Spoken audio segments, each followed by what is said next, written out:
थे, जीने की इच्छा ही नहीं थी। बस जी लिए।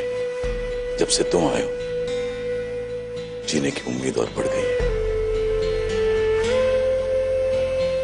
ये सच कह रहे हैं बेटा, इन्होंने तो ऑफिस जाना ही बंद कर दिया था, अब जाना शुरू किया तुम्हारी वजह से। नई जिंदगी तो आपने हमें दी है माँ जी। हमें तो लगता है हमारा जन्म ही अभी हुआ है। बाबूजी अब देखिएगा, अब इस आशियाने पे कोई नजर नहीं उठाएगा, और ना ही यहाँ के रहने वाले लोगों पर। अब हम भी इस घर का सदस्य हूं ना, सन ऑफ इंद्रजीत।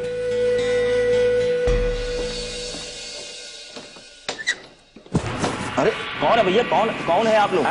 कौन है?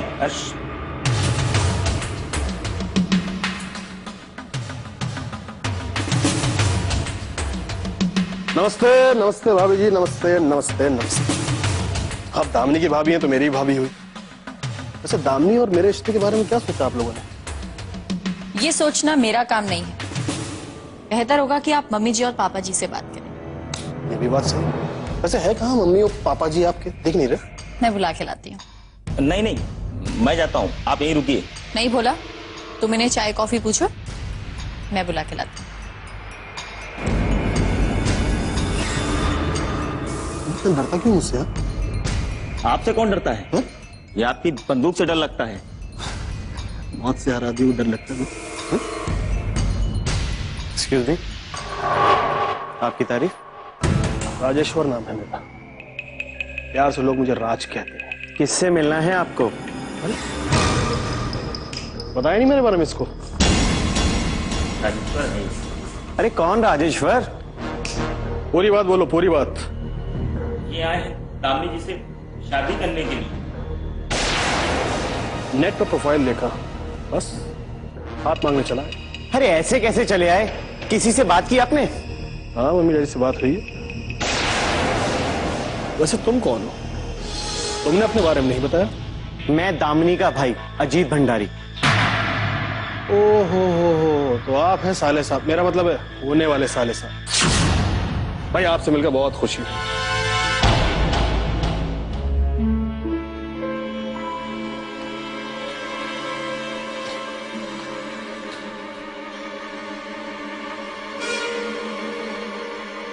प्रणाम पिताजी, प्रणाम माताजी। ये कौन सा तरीका है लड़की का हाथ नाम लिखा? क्या करें, यही तरीका सीखा है।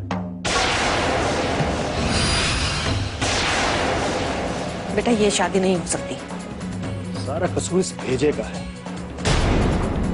एक बार जो इस पे घुस जाता है ना, फिर निकलता नहीं। आपकी बेटी मेरे भेजे में घुस गई।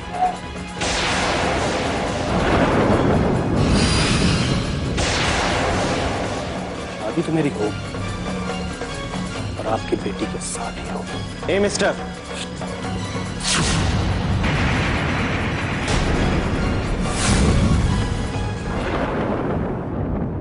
जब बड़े लोग आपस में बात कर रहे होते ना, तो बीच में बच्चे नहीं फुदकते।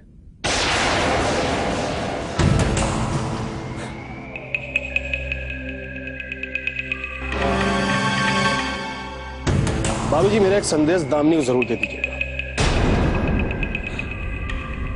रात दिन उसके बारे में सोच सोच कर बस एक ही गाना गाता हूं।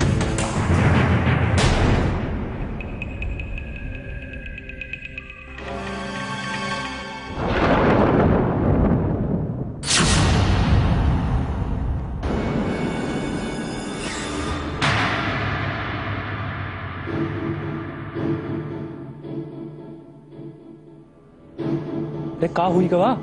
सब लोग ऐसे स्टैंडिंग क्यों है? कौन था वो? माँ जी प्रणाम। ठीक है बेटा। कौन था ये? राजेश दामिनी से शादी करना चाहता। अच्छा, दिखने में तो अच्छा लग रहा था। छटा हुआ बदमाश। अच्छा अच्छा, तो ये वही है। इसका जिक्र तो पहले भी हो चुका है ना। जबरदस्ती गले पड़ रहा है, बार बार आ जाता है परेशान करने के लिए। पहले क्यों नहीं बताया? यही ठीक कर देते उसको। चलिए बाबूजी फिक्र ना करिए, अगली बार आए ना तो मैं फोन हुआ कर देना। यहाँ आके चुटकी में ठीक कर देंगे उसको।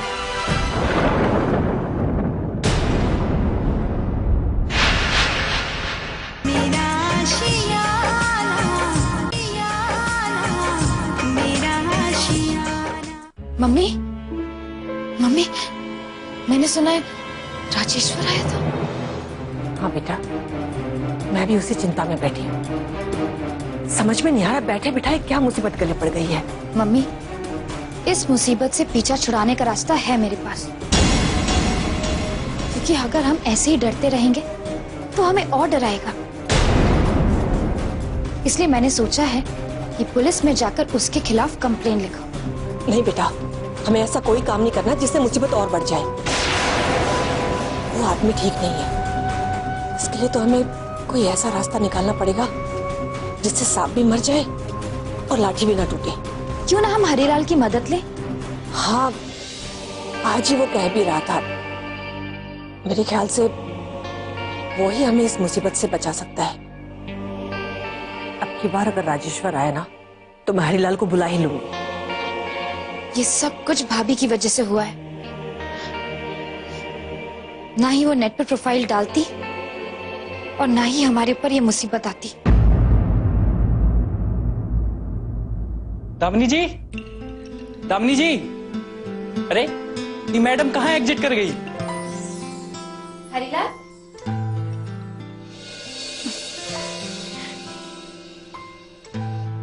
तुम कब आए? बस हम एंटर हुए, बैक से आप एंटर हो गई। ये लीजिए गुलाब का फूल, अब आप इसे लगा लीजिए, इसकी खूबसूरती और बढ़ जाएगी। क्या हुआ, आप इतनी उदास क्यों हैं? क्या करूं हरिलाल, मेरे पीछे हमेशा कोई ना कोई मुसीबत लगी रहती है। अरे समझ गए समझ गए, वो राजेश्वर के बारे में बात कर रही है ना? हाँ, उसने घर वालों को बहुत परेशान करके रखा है। इसका मतलब आप उससे परेशान नहीं हैं, सिर्फ घर वाले परेशान हैं उससे। ओफो, मेरे कहने का मतलब था कि समझ गए समझ गए। अरे हम तो मजाक कर रहे थे। वो राजेश्वर है ना, उसके बारे में आप भूल जाइए। ऐसे कई राजेश्वर को ना हमने बनारस के घाट का पानी पिला के रेलवे स्टेशन छोड़ दिया। आप टेंशन मत लीजिए। अरे जब तक हम है ना, मुसीबत आपको छू भी नहीं सकती। तुम इतना सोचते हो मेरे बारे में? बनारस से यहाँ आप ही के बारे में तो सोचते सोचते आए हैं। अरे बाबूजी और माँ जी सिर्फ आपके बारे में ही तो बात करती रहती थी। तो बस हमारा मन आपसे मिलने को मचल गया और चले आए वहां से यहाँ पर। अरे अब छोड़िए टेंशन माँ की बातें, थोड़ा मुस्कुरा दीजिए, इसे स्वीकार कीजिए।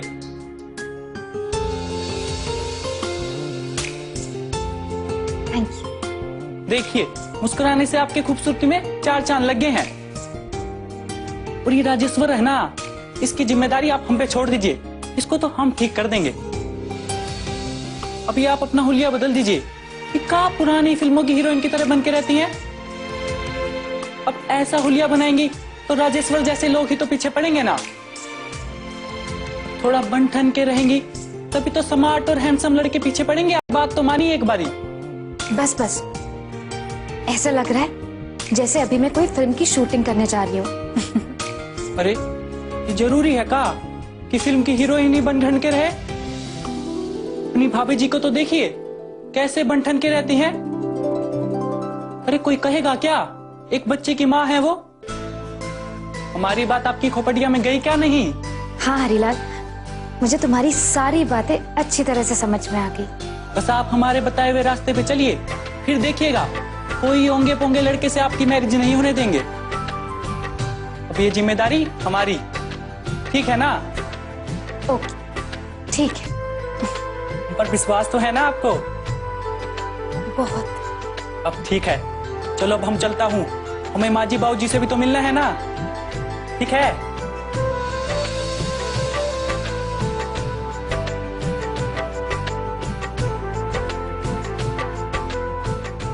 लीजिए गुलाब का फूल, खूबसूरत लग रहा था तो खरीद लिया। अब आप इसे लगा लीजिए, इसकी खूबसूरती और बढ़ जाएगी। देखिए मुस्कुराने से आपकी खूबसूरती में 4 चांद लग गए हैं।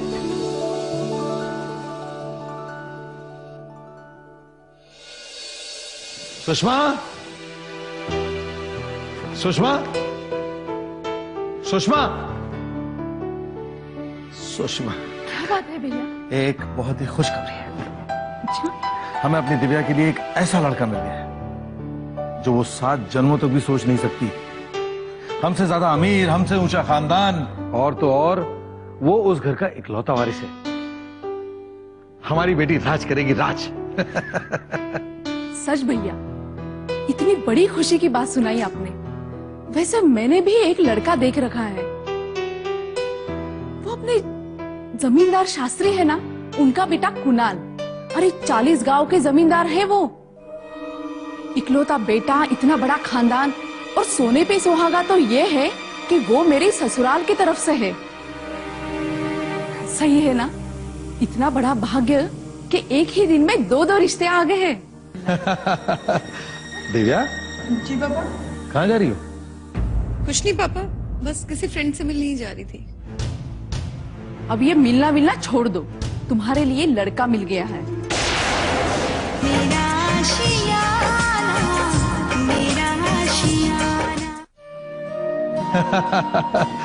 दिव्या, जी पापा। कहाँ जा रही हो? कुछ नहीं पापा, बस किसी फ्रेंड से मिलने ही जा रही थी। अब ये मिलना मिलना छोड़ दो, तुम्हारे लिए लड़का मिल गया है। शादी उसी दिन होगी जिस दिन तय हुई है। बुआ जी, आप शायद ये बात भूल रहे हो। मैं आपको पहले भी बोल चुकी हूँ, मैं अजीत के अलावा किसी और से शादी नहीं करूंगी। राम राम राम राम, कितनी लंबी जबान है इस लड़के की। अपने बुआ और पिता के सामने अपने पसंद और नापसंद की बातें कर रही है। मम्मी, ये आप लोगों का जमाना नहीं है। लड़का लड़की एक दूसरे को पसंद करते हैं, उसके बाद ही शादी होती है। आज ये अकेली है तो आप दोनों अपनी मनमानी कर रहे हैं। तू चुप रहे, तुमसे किसी ने राय नहीं मांगी। मामी जी मायके गई हुई हैं। अगर वो आज यहाँ होती तो आपके सवाल का जवाब जरूर देती। इस घर में सिर्फ मेरा हुक्म चलता है और तुम्हारी मामी भी मेरी कही बात मानती है, और इसे भी वही करना होगा। लेकिन ये तो गलत बात हुई ना मामा जी। ये बड़ों से जुबान लड़ाती है। जुबान खींच लूंगी तुम्हारी। चल अंदर चल। आज के बाद तुम्हारा सहेलियों से मिलना बंद। लेकिन पापा। नहीं, तुम आज के बाद बाहर नहीं निकलोगी। तभी बाहर निकलोगी जब तुम्हें मंडप के लिए ले जाया जाएगा। समझ रही हो तुम? अंदर जाओ। गो इन नाउ।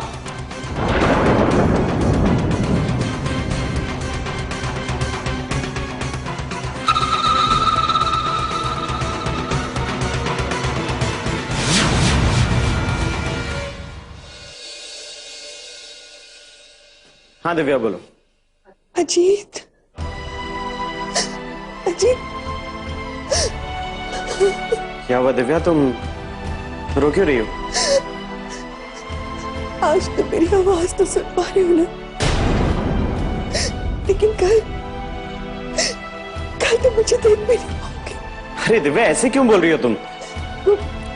पापा ने मेरे लिए कोई लड़का पसंद कर लिया है और कह रहे हैं कि शादी की तारीख तो वही रहेगी, लेकिन लड़का बदल जाएगा। ये कैसे हो सकता है? अरे पाप ऐसा नहीं कर सकते दिव्या। तुम सोचते ही रहो और शादी की तारीख करीब भी आ जाएगी। मैं तुमसे कह रही हूँ ना अजीत, मुझे यहाँ से ले चलो। हम भी भाग चलते हैं अजीत। ले चलो मुझे यहाँ से, ले चलो। दिव्या कूल डाउन, जल्दबाजी मत करो, मुझे सोचने दो। अब सोचने का वक्त निकल चुका है जी। अगर अभी तुम मुझे यहाँ से लेकर नहीं गए तो मैं अपने आप को खत्म कर लूं। मर जाऊंगी मैं अजीत, लेकिन किसी और से शादी कभी नहीं करूंगी। अब फैसला सिर्फ तुम्हारे हाथों में। ले चलो मुझे यहाँ से।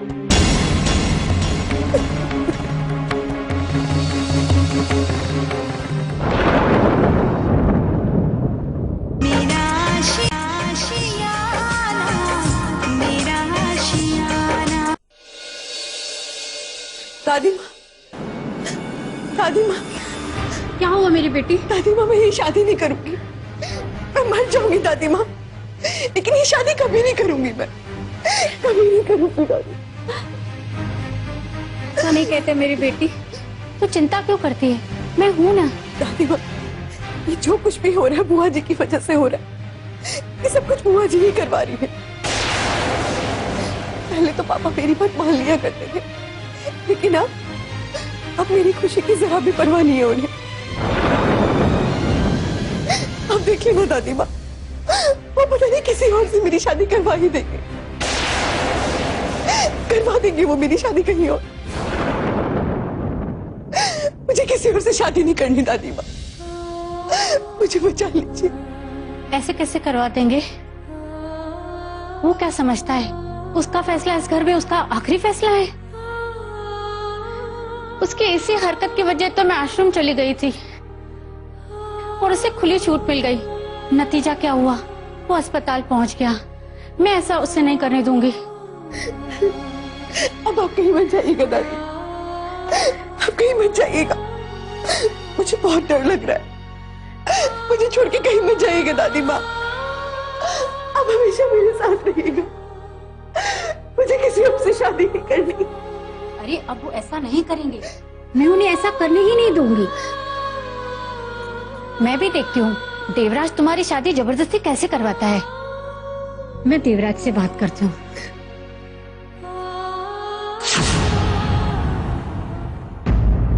नहीं माँ, दिव्या के लिए क्या अच्छा है क्या बुरा है ये मुझे समझाने की जरूरत नहीं। अरे बाबा, मैं तुम्हें सही या गलत थोड़ी ही ठहरा रही हूँ। मैं तो सिर्फ यह कह रही हूँ कि बच्चों की शादी उनकी मर्जी से होनी चाहिए। बिल्कुल नहीं माँ, बच्चों को ये थोड़ी ना पता है कि उनके लिए क्या सही है और क्या गलत है। माँ, जो लड़का मैंने देखा है वो अजीत से लाखों गुना अच्छा है। लेकिन दिव्या की पसंद तो अजीत है ना। हाँ, अगर बच्चे कहेंगे कि उन्हें चांद तोड़कर लाके दो तो क्या मैं चांद तोड़कर लाके दे दूंगा? तो तू ये मानता है कि दिव्या की नजर में अजीत की हैसियत चांद के बराबर है? नहीं माँ, मैं उसे चांद नहीं कह रहा था, मैं तो एक मिसाल दे रहा था। माँ, अजीत की औकात तो बुझते दिए के बराबर भी नहीं है। ना कोई उसका खानदान है और ऊपर से उसकी माली हालत भी बहुत खराब है। पता नहीं कब फुटपाथ पर आ जाए। आप क्या चाहती, मेरी बेटी फुटपाथ पर रहेगी? नहीं माँ, नहीं, मेरा आखिरी फैसला है। लेकिन दिव्या मेरी बेटी है और उसकी खुशी के बारे में सिर्फ मैं सोचूंगा। बाप और बेटी के बीच में कोई दूसरा दखल दे ये मुझे मंजूर नहीं।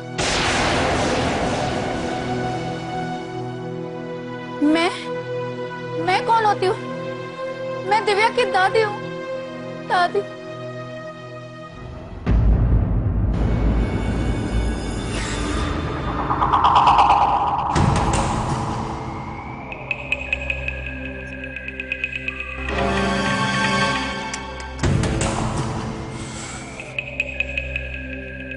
उठाओ भाई, फोन उठाओ।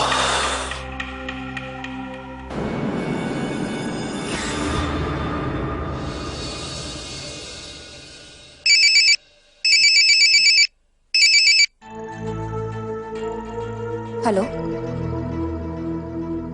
कौन है? और ये क्या बदतमीजी है? बदतमीजी तो तब होती जब हम आपको रास्ते में रोक लेते और ये गाना सुनाते हैं।